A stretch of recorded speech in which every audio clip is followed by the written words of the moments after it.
Growing up, I always held a deep admiration for how resilient my family was and how tightly we were all bound together. My parents, Karen and Richard, created a life grounded in relentless work ethic and strong family principles. From an early age, they instilled in my brother Ryan and me a sense of loyalty and a commitment to preserving the legacy behind our family business. Even as a kid, I understood that Halston Manufacturing wasn't just a company, it was part of who we were. Once I graduated college, I stepped into my role at the company with genuine pride, excited to do my part in moving it forward.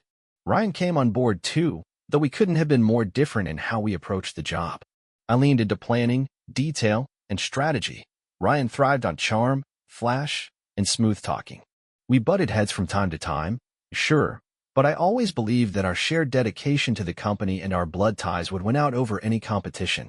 It was a Friday, and I had just left my Volvo at the service center for a routine checkup. Instead of heading back to work, I asked the mechanic to drop me at home. He said he'd bring the car back later that evening. The weather couldn't have been more perfect, crisp sunshine, a breeze in the air, the kind of spring day that practically begs you to get something done outside. So, I grabbed a rake and started clearing away some old leaves near the back fence. That's when I noticed a familiar red gleam, my brother's Corvette rolling into the driveway. Fantastic, I muttered to myself. The guy only shows up when he wants a favor. He's never here just to visit. As I moved closer, I suddenly heard my son Dylan yell out, "Hey Dad, what's going on in the land of chickens?" Dad? Wait, what? Why was he calling my brother Dad? And what was this land of chickens nonsense?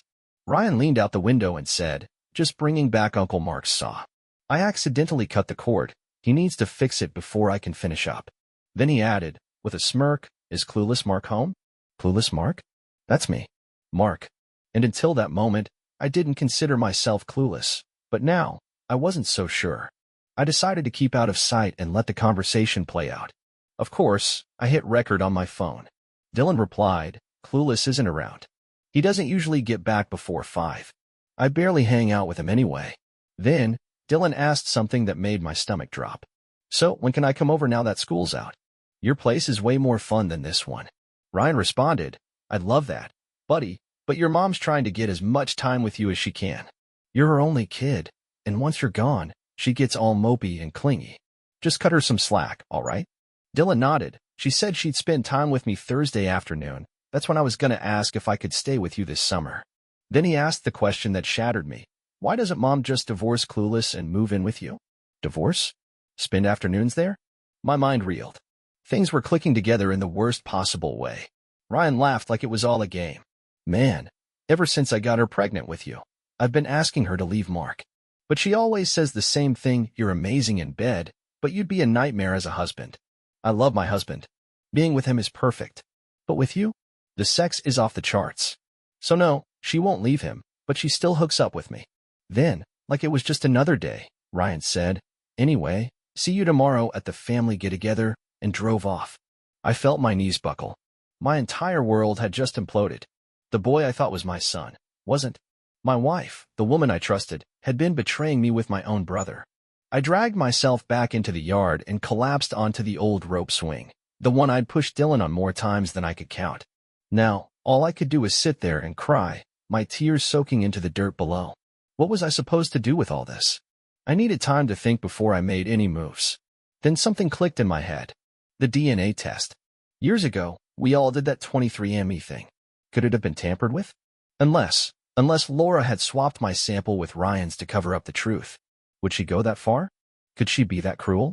As that thought started to fade, I tried to pull myself together. I'm Mark Halston. I'm 43. I've managed to stay around 175 pounds since my college days. I wasn't some musclehead athlete, but I was always a solid long-distance runner. These days, I still hit the pavement a few times a week, just to keep my sanity between family chaos and work stress. At Halston's Machine Company, I handle finances and operations, CFO, and COO. My grandfather was a blacksmith, and over the years, our shop evolved into a high-end aerospace parts manufacturer. My dad, Richard, still runs the show as president. Ryan?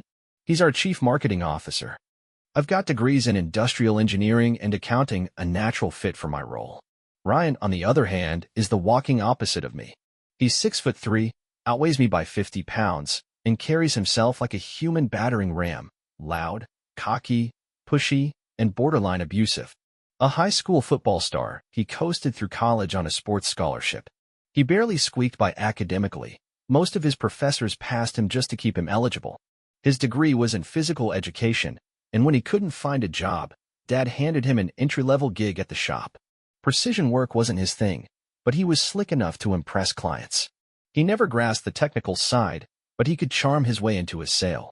Don't get me wrong, he brought in business, and the company benefited. But we argued. A lot. One time, Ryan demanded a sales commission. Not the most outrageous ask, except he already made the same salary I did. I took that as a chance to bring up my own request, to keep all earnings from the patents I developed. Of course, Dad immediately caved to Ryan's request. Me? I had to dig in and fight for every dollar. I first noticed Laura during a local 5K charity run.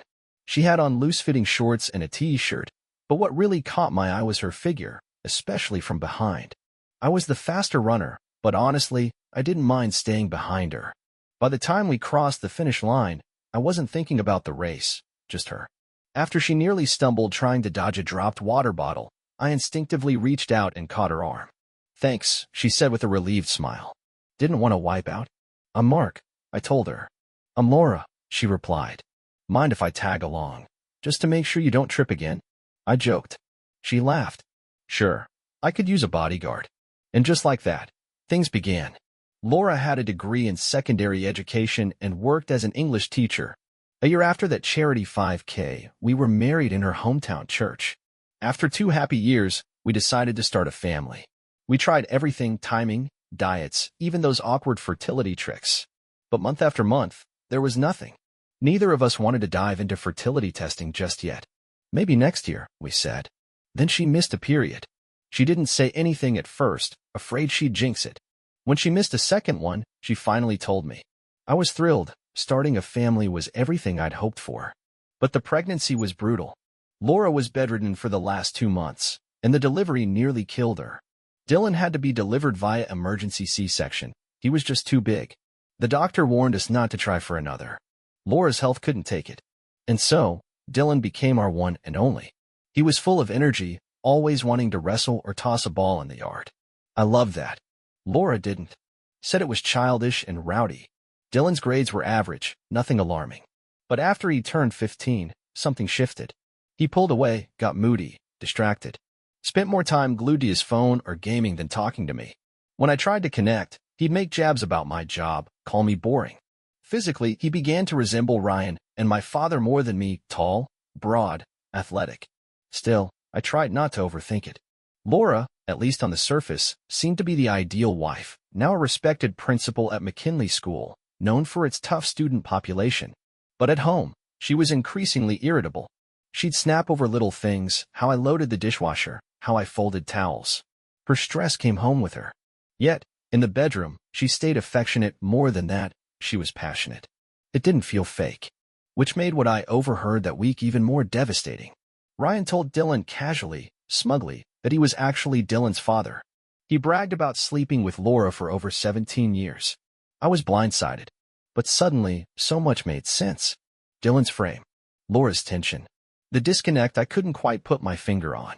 That evening, I watched Laura like a hawk. But nothing seemed out of the ordinary. Dinner was normal. Dylan left to hang out with friends. Laura and I cleaned up the kitchen together. She disappeared to the bathroom, then returned wearing only a lace apron. Hurry up, she teased. I've got plans for you tonight. We laughed. We touched.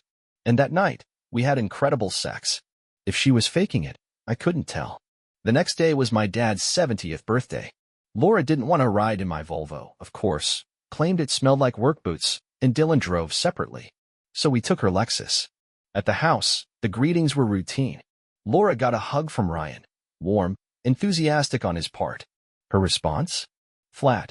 Like she was greeting a colleague, not a secret lover. That's not how do people act if they're still involved. Something felt off. I decided to test the waters. Hey Ryan, think you could cover for me Thursday? I asked, knowing he couldn't tell a spreadsheet from a shopping list. Nah, he said with a grin. Big project that day. Across the table, Laura blew bubbles in her iced tea, a signal, maybe. A nervous tick. I pushed further. Sweaty kind of project? He chuckled. Worked with this person before. I always come out on top. The moment froze. The room went dead silent. No cutlery, no glasses clinking. Everyone knew. I could feel it. I was still playing clueless, but the truth was right there. Then Dad spoke. I'm stepping down as president of Halston, he announced. Ryan will take over. Mark, your salary will be 75% of Ryan's, but with your patent income, you'll both be close. I felt the blood drain from my face. So this was it. After everything, I was being sidelined. Laura touched my arm, smiling as if this was all fine and expected. I looked at her. So I report to Ryan now? The guy who couldn't identify a lathe if it hit him in the face. She rolled her eyes. Let's be real, Mark. You've always been the bookkeeper while I handled the real decisions. It takes a leader to run things. Not a chicken like you. Face it. I win. Again. Before I could respond, Dad cut in. That's enough. His voice was steel. He turned to Ryan. You're not the boss. I'm still chairman, and I own all the shares. You'll run this company the way I say. The Halston name stands for something, and I won't let that crumble. He pointed to the framed photos lining the wall, generations of Halston men staring back at us. I looked over at him. Which one's your grandfather again? I asked. He hesitated. Leftmost. Next to my father. I'm on the far right. Figured you'd know that. I was just confirming something, I said. I was drifting toward the framed portraits on the wall. Because. I've got a question. I scanned the faces. I don't look like a Halston. Not one. Not alive. Not dead. Different build. Different eyes. Different everything. But Ryan and Dylan? They could be clones. So what's going on? The air thickened. My mother's posture sank, and my father's face flushed red. Around the room, silence took hold. Everyone looked like they were holding in a secret they hoped I'd never uncover. Too late. You deserve the truth, Dad finally said, his voice heavier than I'd ever heard it. There's something we never told you. He took a breath. Your mom and I were about to get married when she had her bachelorette party. She got drunk. One thing led to another. She ended up with someone else. But we were already sleeping together, so when she found out she was pregnant, she assumed the baby was mine. When you were born, you were frail and sickly. We blamed it on complications from the delivery. But as the years went on, your differences became harder to ignore. Eventually, DNA testing confirmed it. You weren't my biological son. He paused. Your mom kept it hidden. But when Ryan was tested later, everything lined up. He's mine. You're not. So that was it. I wasn't even his son. That explained the way I'd always been treated, as a backup, a placeholder, never quite good enough. Still, it wasn't the revelation I'd been expecting. I came looking for the truth about Dylan. But now, I had even more questions. Okay, so that explains why I don't look like anyone, I said. But Dylan? He looks exactly like you and Ryan. Why? Dad's voice dropped. You and Laura wanted a child more than anything. But it wasn't happening. Laura came to your mother in tears. He rubbed his temple. We realized your severe case of mumps likely left you sterile. It wasn't easy, but we wanted the Halston name to continue. And Ryan, he offered. I stared at him, stunned. You let Ryan, my own brother, sleep with my wife? Dad hesitated. Laura was reluctant. But eventually, she agreed. It was about the legacy. We never intended for you to find out. I felt hollow. Like everything inside me had drained out at once. My head was spinning. I couldn't even find the words to respond. My mother reached for my hand, eyes watering. You've always been my son, Mark. Always. Laura chimed in, placing her hand on my chest. You're the love of my life. My husband. Then Dad, like he was giving a pep talk, added, we all love you, Mark. This was about keeping the family strong. I turned to him with a bitter smile. Can I just call you Richard now? Since you were never actually my dad? My voice hardened. Why would you think I'd be okay with this? You all thought I'd just accept being the family fool. Before anyone could answer, Dylan jumped in. Now you know what it feels like, he sneered. I had to grow up pretending someone else was my dad, even though I knew the truth. Everyone turned to stare at him. Laura shot back. Mark has been the best father you could have asked for. He gave up everything for you. I raised my voice, sharp and cutting. Then why lie for 15 years? Why humiliate me like this? You all sat back and watched me brag about my great son, while you called me clueless Mark behind my back. Another awkward pause. Dad tried again. We didn't want to hurt you, but we needed you, Mark. The company couldn't run without you. You're the brains behind everything. He added, we even spoke to a recruiter once. They said someone with your skill set would cost double what we pay you. That did it. So, you gave Ryan my wife. Used me to run your company. Paid me less than I'm worth. And fed me just enough lies to keep me going. All for the sacred Halston bloodline. I stepped forward. And tell me, is Laura still sleeping with Ryan? The room froze. Laura's voice cracked. I didn't love him. I hated him. But I needed him. I was coming apart at the seams. She collapsed to the floor, crying hard. But I didn't move. She could cry all she wanted, she made this mess. Dad spoke softly. I'm sorry, son. I snapped. Don't call me that. You destroyed everything. You treated me like I didn't matter. You let my wife cheat on me, made me believe I had a real family, when really, I was just a prop. I'm done with all of you. You used me. You betrayed me. And for what? So Ryan could shine. I turned to leave. But just before I reached the door, Ryan grabbed my arm. With a smirk, he said, Hey, since you're so torn up about it, I'll stop screwing your wife. She's already stretched out from me anyway. Might as well let you have her back. Rage exploded. I swung, missed his jaw but caught his throat. He dropped instantly, gasping for air. I stepped back and kicked him straight in the groin. He howled and crumpled. Dylan ran to help him. Laura? She started kicking Ryan herself. You deserve this, she screamed. I walked out, climbed into Laura's Lexus, threw it in reverse, and backed into Ryan's precious Corvette. Then I floored it, scraping Richard's new truck as I peeled out. I didn't care. My hands trembled on the wheel. My thoughts were a blur. I drove until I found an empty gas station, parked, and lost it. I sobbed until I couldn't breathe. Then I pounded the dashboard until my fist hurt. And still, the pain wouldn't stop. Eventually, the exhaustion caught up with me. I couldn't even lift my arms. I just sat there, hollowed out. My phone buzzed again and again, texts and missed calls from Laura. I didn't check them. I already knew there was nothing she could say that would fix this. They had shattered everything. My trust, my pride, my place in the world. Even my mother had been in on the lie, keeping the truth about my real father buried. Just 3 days ago, I thought I had a solid life. A strong career. A family. Now it all felt fake. Still, one thought gave me focus. I had options. Option 1? Pretend none of it happened. Go back to being clueless Mark. Keep the paycheck, report to Ryan or Richard, smile through the pain. But seeing them daily would break me. Not happening. Option 2? Walk away quietly. Let them keep the company. Let them go on pretending I never mattered. That wouldn't work either. I was already invisible to them. Option 3? Stay close, but on my terms. No more Mr. Nice Mark. No more blind loyalty. I'd stay in the family, but I'd become their reckoning. Every lie, every betrayal, they'd feel all of it. That was the one. That was the option that felt right. I was 20 miles from home. Time to go. When I pulled into the yard, Laura's car was parked off the driveway like she didn't expect company. I packed everything I needed into my Volvo, documents, clothes, essentials. The rest went into Dylan's Acura. Bullet, Dylan's obnoxious mutt, barked and whined as I loaded the last box. He left me a steaming gift near the porch. I picked it up, marched into the house, and left it right in the middle of the master bed, on top of the handmade wedding quilt. I added my ring to the pile. Let her figure it out. I gathered every photo of her and Ryan's love child and smashed them on the dining table. Hammered a nail through the stack. The sound of glass breaking felt like closure. Then I left. I checked into a hotel across town, unloaded the Volvo, then went to the airport and picked up a rental. Dylan's car went into long-term storage. My new life was starting.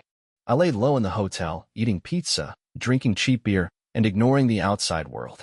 While I hid, I drained our joint accounts, moved my personal savings, and canceled credit cards. I emptied Dylan's college fund too.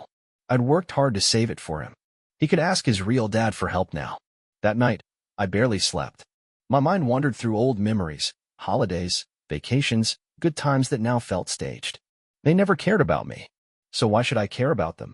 The next day, clueless Mark was gone. Fearsome Mark had arrived. Just before midnight, I parked a few blocks from Halston Manufacturing and broke in. I had full access. After all, I was the CFO. I funneled every dollar into our master account, leaving just enough for 2 payroll cycles. I maxed the company's credit lines and funneled the funds into a Cayman account I'd set up. I changed every login and locked down every platform. New passwords, fake addresses, revoked user access, everything. The company was mine now. Digitally, at least. Ryan's office was my next stop. I copied every juicy file onto a thumb drive, videos, messages, even recordings of him with staff, and with Laura. I left his system untouched, saving the destruction for later. The utility room was my final destination. Most people thought it was just for breakers and routers. They had no idea it controlled everything: power, security, backups. Only I and the electrician had access. I shut it all down, cut the main line, changed the locks. By the time they realized what had happened, the power company would pull the meter. The whole building would be a shell. I soaked my keys in cleaning fluid, leaving no prints, no trace. As I walked out, I glanced back at the building that had once been my life. My legacy. I'd always dreamed of running Halston's. But those dreams were dead. Ryan had spent years partying while I ran things. Now they'd see what life was like without me. The messages rolled in nonstop. My phone lit up with calls and texts from my mom, Laura, even Dylan. All the same, we love you. Please come back. We're sorry. Too little. Way too late. Mom begged me to make things work with Laura and Dylan, to be the bigger man. But all I could think about was the number 17. 17 years Laura slept with Ryan behind my back. There was no forgiveness for that. I called my lawyer, Frank Dillard, and set a meeting for Tuesday. I gathered the documents I needed: financials, proof of infidelity, access logs, and outlined my plan. I wanted a divorce. Quick and clean. Adultery as grounds. But since Laura probably wouldn't move states for that, we'd go with no fault and split things evenly. I didn't want to pay child support. Dylan wasn't mine. Halston stock wasn't on the table. I didn't own a single share. Her salary was close to mine, so Frank said it'd be over fast unless she fought it. I wanted her served at her school. Let her face the shame in public like I did in private. I told Frank about the money transfers. As CFO, I had authority, but he warned it could still lead to a lawsuit if the company claimed financial harm. I didn't care. Let them sue. I'd air all their secrets in court.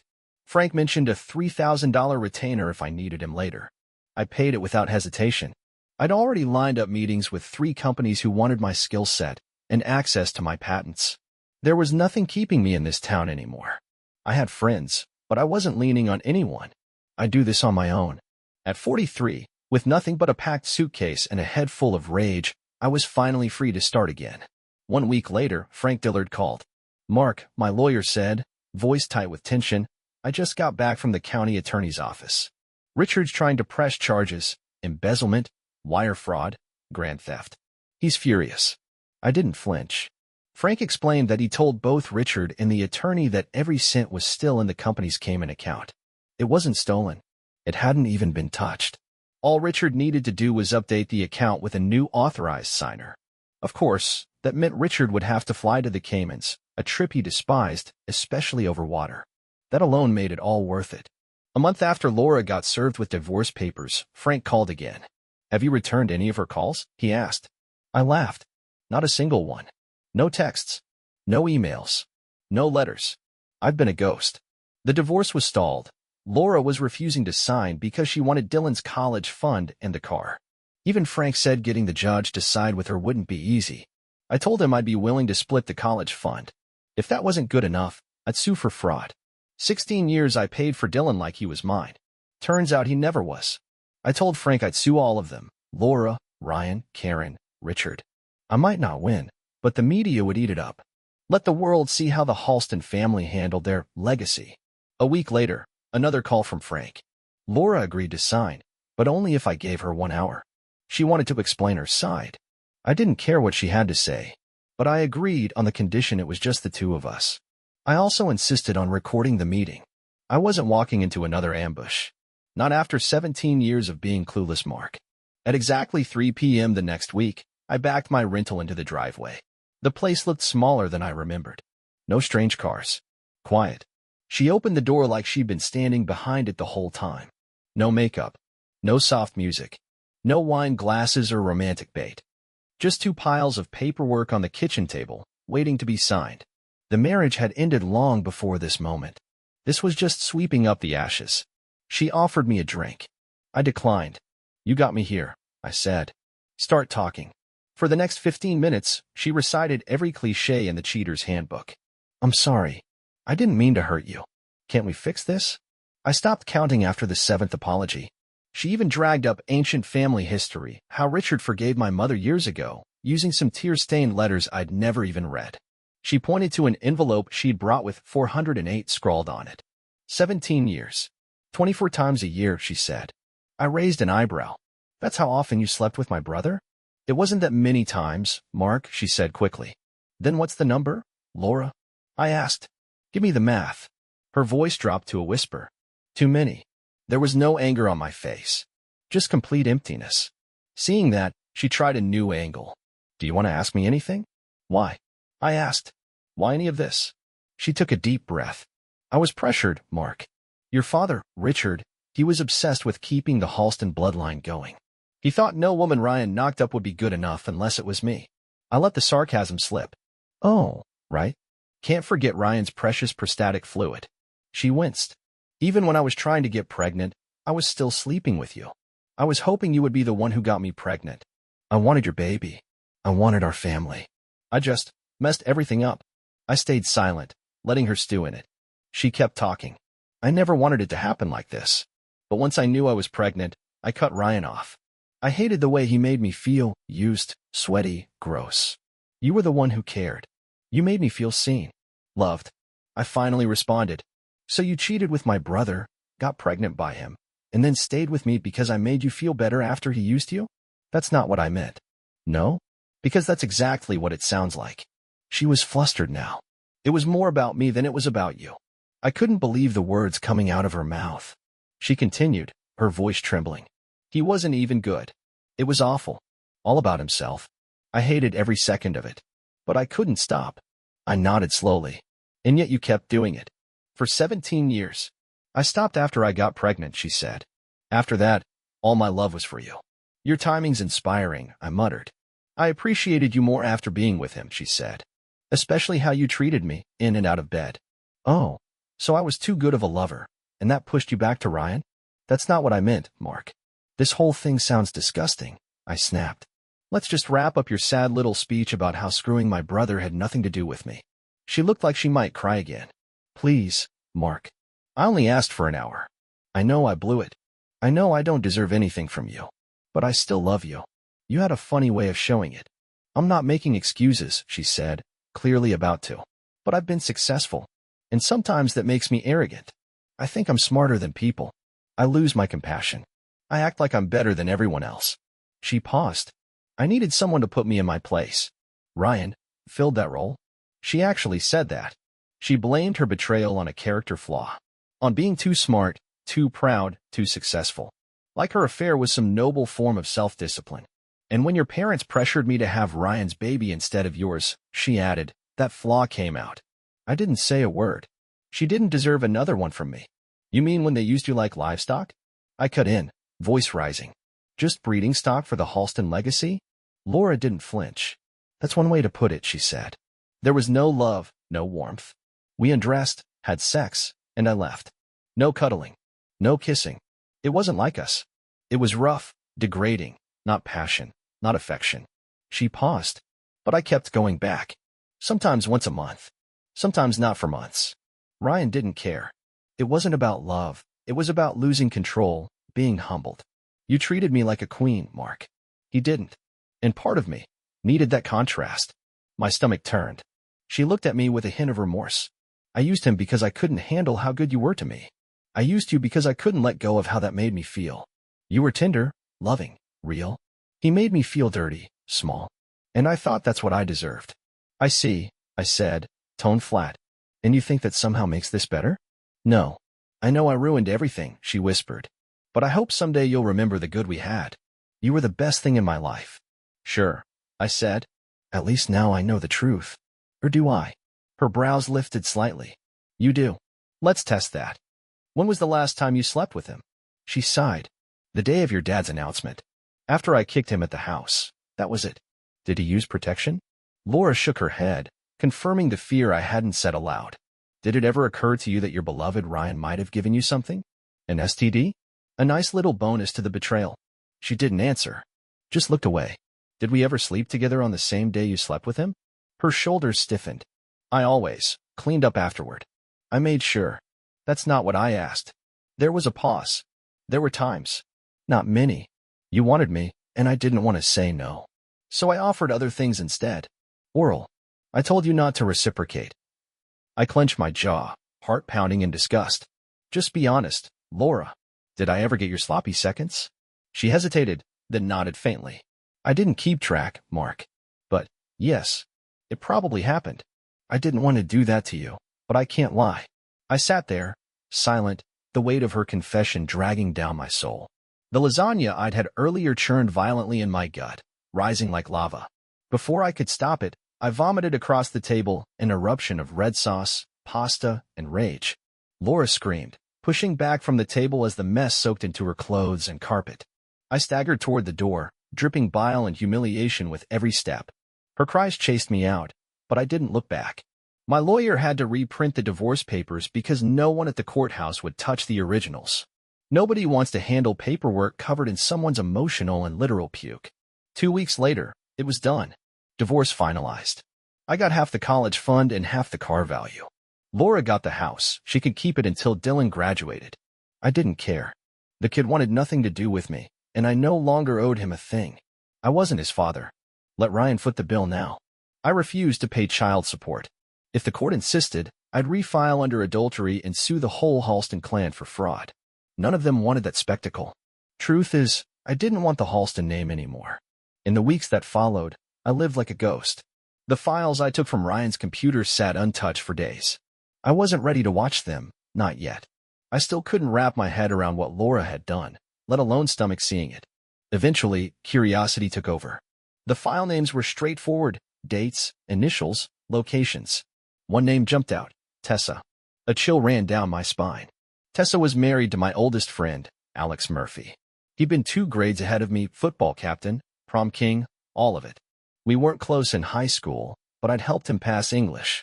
After college, Alex returned home to take care of his parents. We reconnected, became real friends. I even got him a job at the plant. Loyal guy. Smart. Kind. Honest. A couple years back, Alex told me his marriage hit a snag.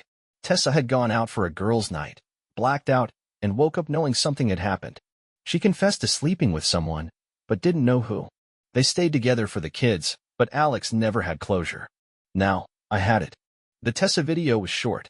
She staggered into a hotel room like she was in a trance. The camera had been set up in advance, propped on a dresser, aimed perfectly at the bed.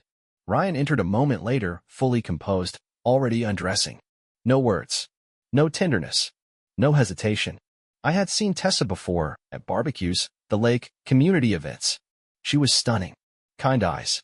Warm heart. She didn't deserve this. Watching her stripped bare by Ryan, numb, unresponsive, made my blood run cold. He treated her like she wasn't even human. Just another warm body to conquer. Afterward, he reached into the mini fridge, cracked open a drink, and lit a cigarette like it was nothing. Tessa slipped into the bathroom. A few minutes later, she emerged, got dressed in silence, and left. Not a single word exchanged. No intimacy. No meaning. Just degradation. Alex had always wondered what really happened that night. Now I had the answer. I had the proof. And I knew what I had to do. I called him. After a couple of beers, Alex finally looked over and asked, "So what's the top secret thing we're here for?" I took a deep breath. "You're not going to like this, man. I came across a video. It's of your wife. With another guy." He froze. She looked out of it. Like she'd been drinking, or worse. "I can tell you who it was, show you the footage, or both. But only you know which would hurt less." Alex didn't respond for a long time. His jaw worked like he was chewing on invisible glass. Tears welled up in his eyes, and his breathing grew heavier. I put a hand on his shoulder, but didn't say a word. "Who was it?" he finally asked. "Ryan. My brother." He blinked. "Ryan? She hates that guy. She's always said he's a moron. Why would she sleep with Ryan?"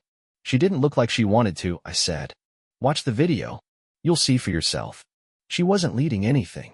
She could barely stand." He watched in silence. When it ended, his face dropped. He now understood. Tessa hadn't betrayed him, she'd been taken advantage of. And it hurt just as bad. She'd told him the truth all along. Later, she confessed again, in tears, confirming everything. Why would Ryan do that? Alex muttered, trying to hold himself together. Why screw an employee's wife? One-time thing, she told him. He never called me again. My guess. I said. He didn't even know her last name. She was just the prettiest woman in the room. He saw an opportunity, and he took it. He didn't care about her, just about what she looked like. Alex stood up, wiped his eyes, and nodded slowly. Oddly enough, this helps. I forgave her already because she was honest and devastated. But now I have the facts. And that's something. He turned to me. Can I have the video? Yeah. I think it's the only copy. He took it, then smirked faintly. Would you be upset if your brother had a few unfortunate accidents in the coming months? I shrugged. Be my guest. Just let me know when, so I can have my alibi lined up. I already kicked him once. Might as well spread the love. He smiled wider. Thanks, Mark.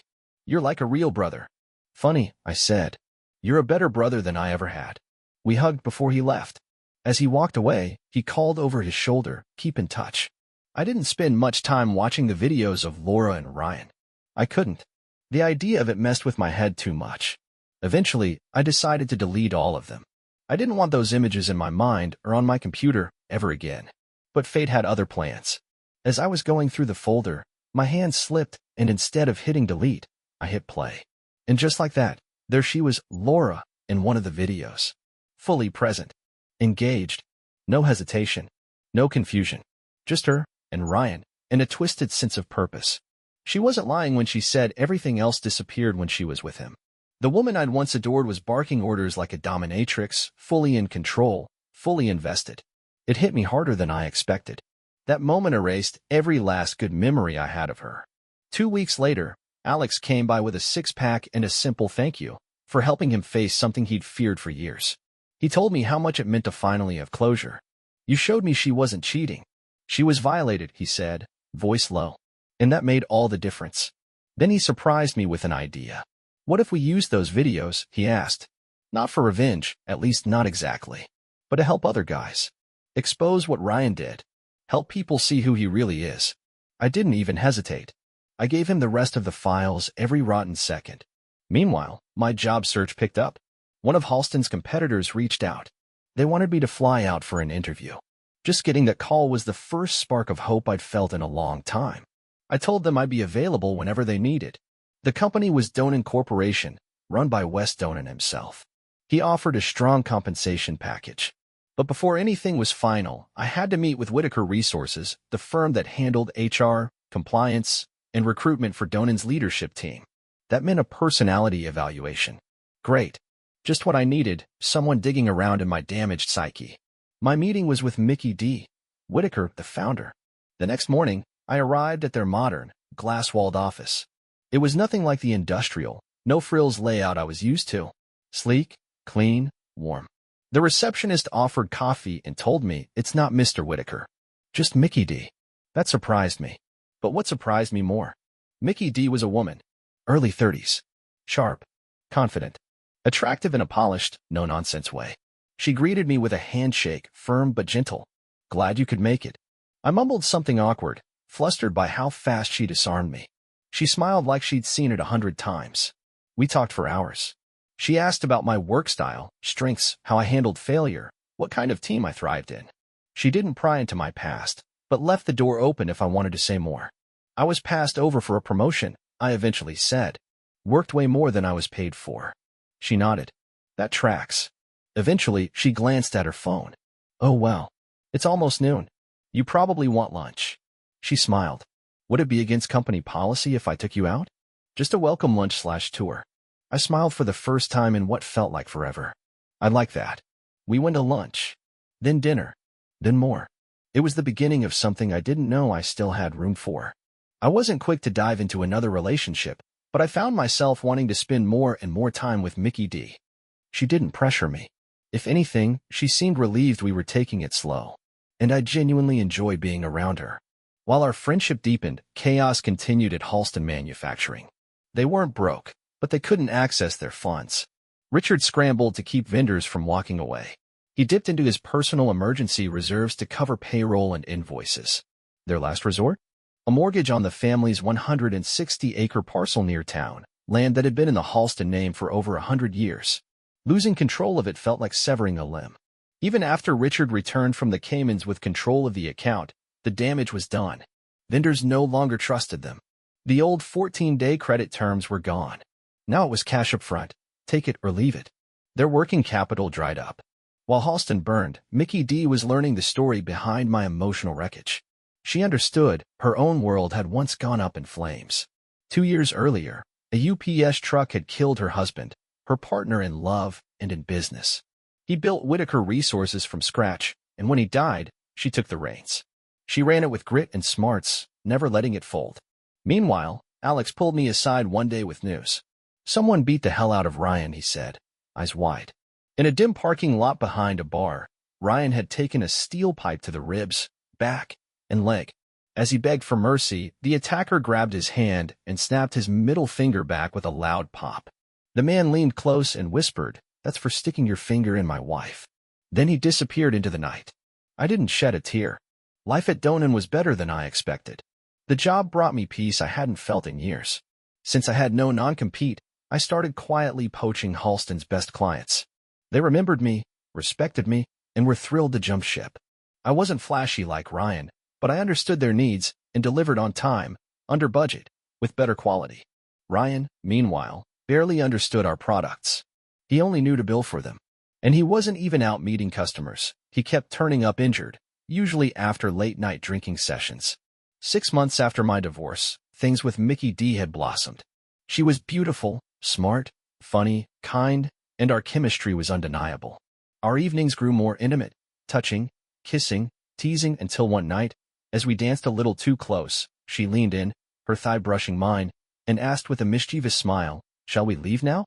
"Absolutely," I breathed. We couldn't keep our hands off each other.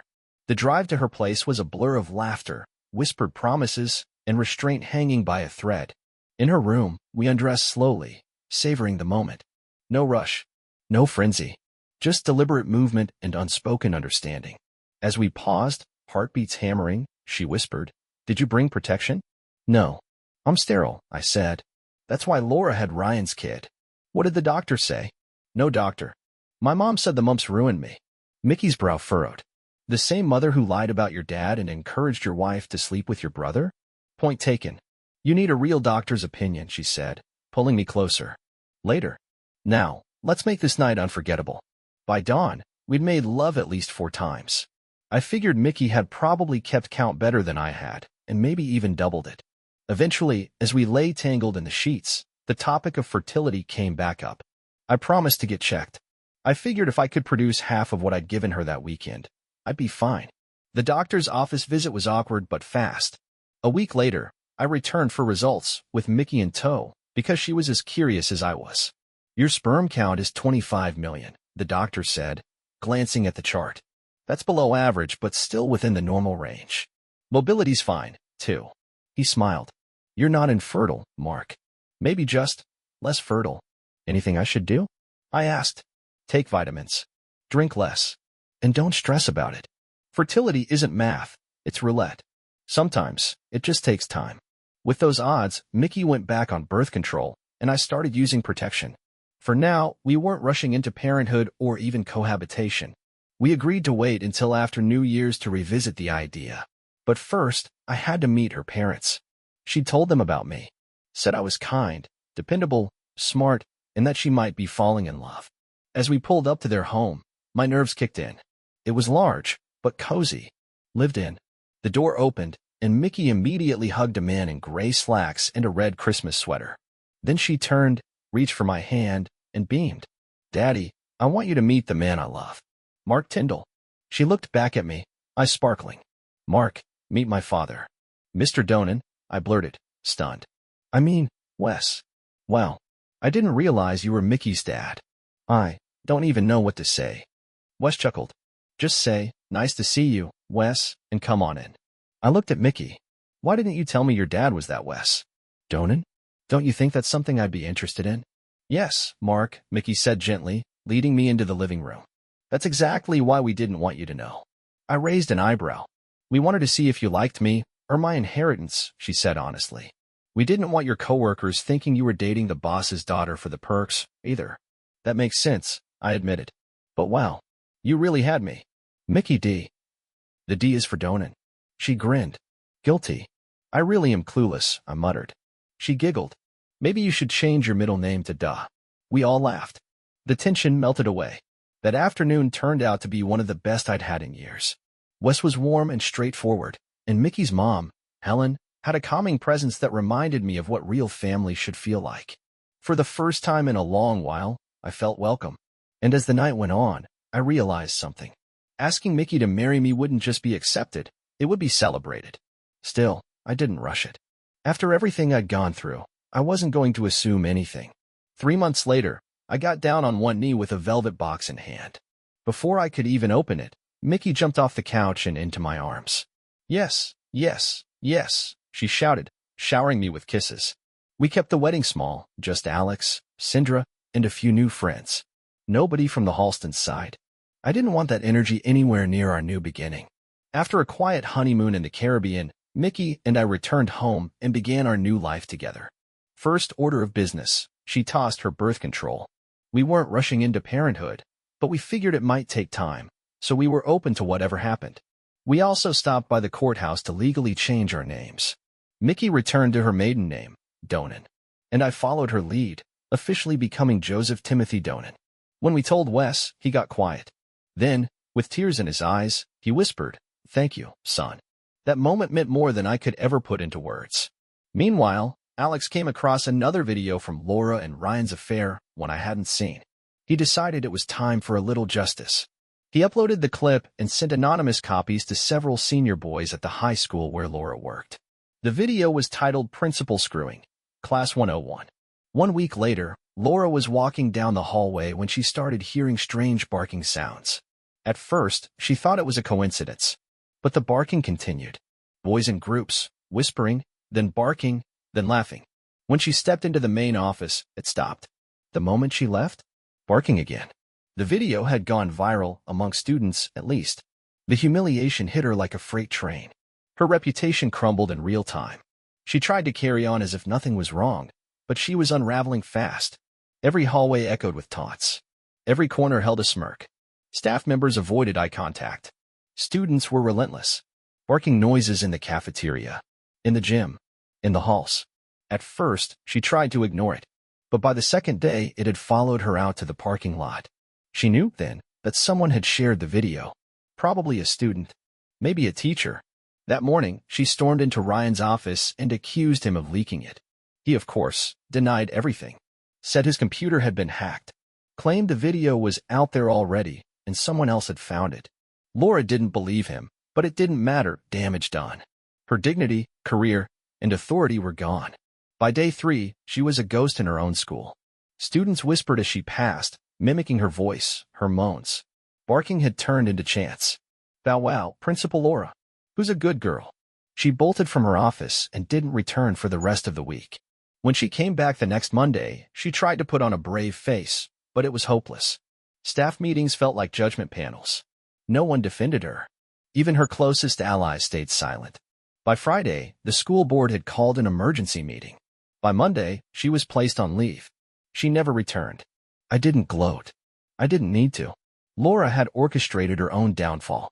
She had lied, cheated, and used everyone around her, and now, the spotlight she'd once thrived in had turned into a stage of shame. Meanwhile, my life was the opposite. After everything I'd endured, I had a fresh start, a loving wife, and a family I could finally call my own. And I didn't miss being a Halston for a second.